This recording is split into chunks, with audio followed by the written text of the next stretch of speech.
Making it personal for everyone, from block contracts towards individual service funds. This is the story of the journey that Dimensions took, starting to introduce individual service funds for the people they support.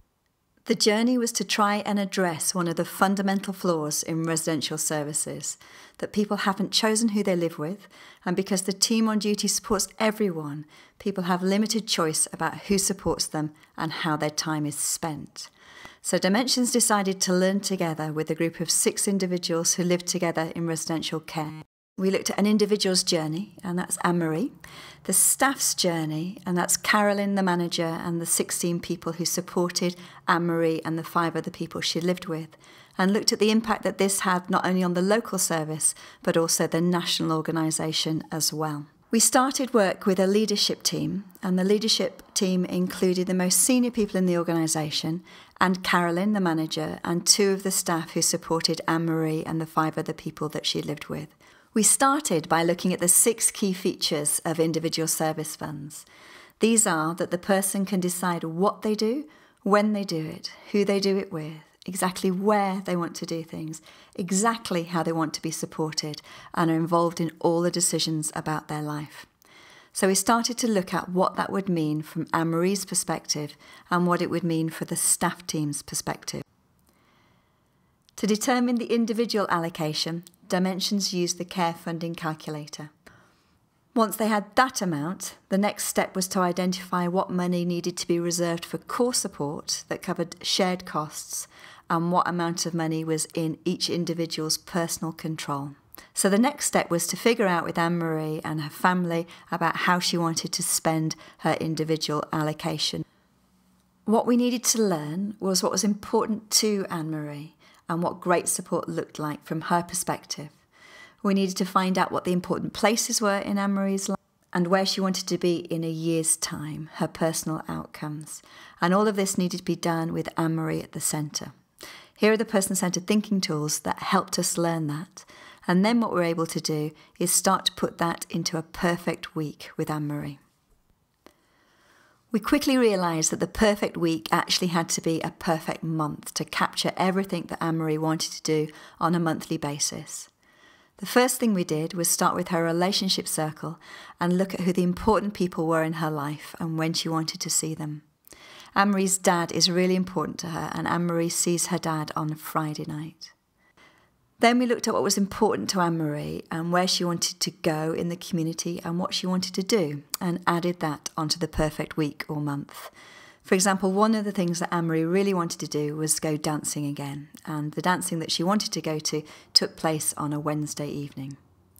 Finally, we looked at Anne-Marie's outcomes. How did she want her life to be different in a year's time? What did she want to do or achieve or try?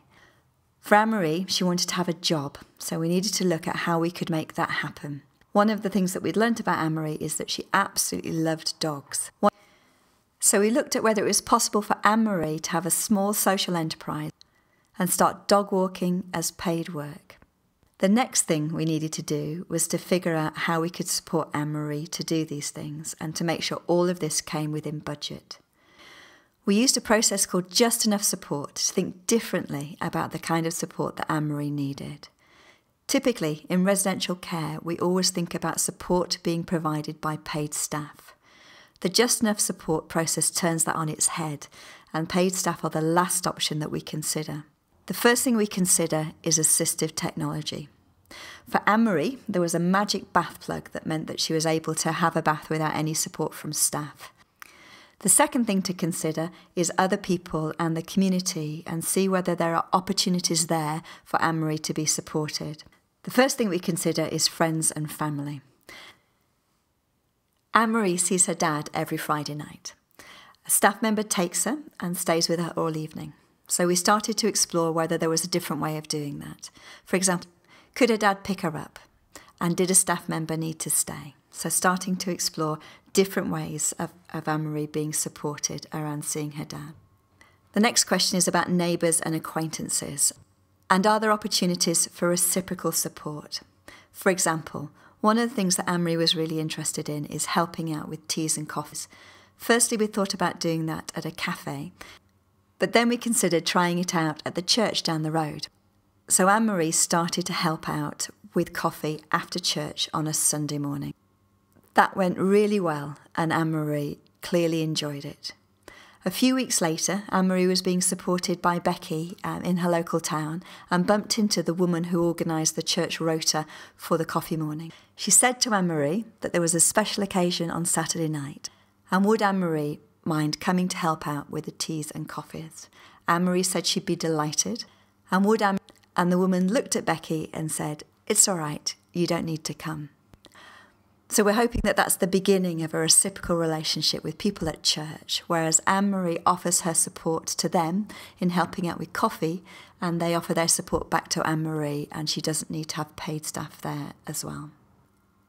Another possible way of offering reciprocal support is through community initiatives like time banking. Now that we knew what really mattered to Anne-Marie and what that looked like in a week and a month, and had started to think about the kind of support that she'd need based on assistive technology or friends and family and community folk, we then started to think about how Anne-Marie could choose her own staff. The way that we did this was to ask Anne-Marie to think about each of the 16 people that supported her. And using a relationship circle, we asked Anne-Marie to choose the people that she really, really enjoyed supporting her. The people that she felt excited when they were coming on shift, that she had a really good time with. Anne-Marie put 4 people in that circle closest to her. The next thing we asked her is about the other people that she still was happy for them to support her, but weren't her absolute favourites. And the rest of the staff went in that circle, except for one person, who Anne-Marie put outside of the circle. Essentially, Anne-Marie had chosen a staff team for herself. She'd identified the 4 people that she really wanted to support her, and our next step was to see what kind of match we could get between those 4 people and what it was that Anne-Marie wanted to do in her perfect week and her perfect month. To do that, we looked at the 4 team members' individual one-page profiles, and here's an example of Becca's. We looked at all the things that were on Anne-Marie's perfect week, and we looked at the staff one-page profiles, and we looked to see what kind of match we could get. So one of the things that Anne-Marie really wanted to do was to learn how to bake. And luckily, out of those 4 people that Anne-Marie had chosen, one of them was a keen cook who was also very good at baking. So an easy match. The other thing that Anne-Marie really wanted to do was to have a job walking dogs. And another of the 4 people that Anne-Marie chose had a dog and loved walking dogs as well. So another easy match. The rest of them weren't quite so simple, but what we'd done is been able to match staff to what Anne-Marie was interested in. And we think that's a win-win, both for Anne-Marie and for staff as well. To be supported by the people you want to support you, particularly people that you share interests with, is going to make a big difference to Anne-Marie's quality of life. Now we're at the place where we could make sure all that was written up in an agreement with Anne-Marie and a contract, and that the rota was now written completely differently. The new staff rota was built around Anne-Marie, what she wanted to do, when, where and how, and who she wanted to support her. The changes for Anne-Marie in 10 months have been very significant. She has new people in her life, and you can see them on her relationship map. She goes to new places, she has a much busier week, she's starting to earn her own money. It's a big change for staff as well. They have a different accountability to Anne-Marie. Their role is different. Before, it was caring for Anne-Marie. Now it's enabling Anne-Marie to be in control of her life, do what she wants, when she does it, and to get just enough support to do that. The role's changed to be much more about community connecting than it has looking after. You might be wondering what happened to the staff member that Anne-Marie didn't choose.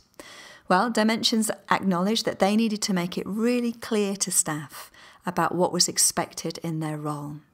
And one of the things that's expected is both you see it as a priority to develop a great relationship with the people that you're supporting, and you need to know what your offer is.